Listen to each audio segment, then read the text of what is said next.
with regards to Apple, they also have another rumor that has been circulating, and that's with a folding iPhone that could be coming in 2023. So, rumors about a folding iPhone are not new. Like, we always hear about, either a folding iPhone or like a clear iPhone, just like a glass one.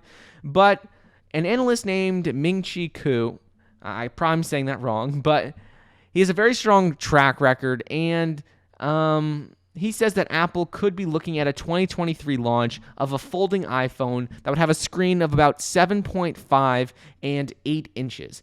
And previous rumors suggested that the screen would be smaller, closer to the size of an iPhone 12 Pro Max, but they said that this is going to be around 7.5 and 8 inches.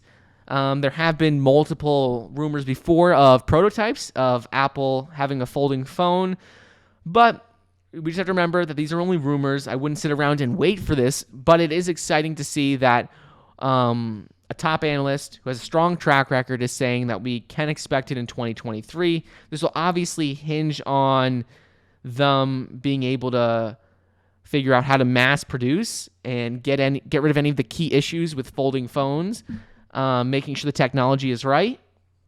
But if Apple can do it, this will be exciting. I think, lately they've just been adding smaller phones, bigger cameras.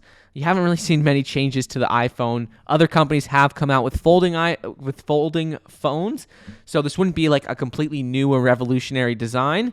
But it's time for Apple to really start doing something completely different. And all they do lately is better cameras, more cameras, thinner screens, longer battery. Like, they haven't made major changes or major innovations in a while. So this at least would be like a good step for them, even though obviously there are other foldable phones out there. So we'll wait and see what happens.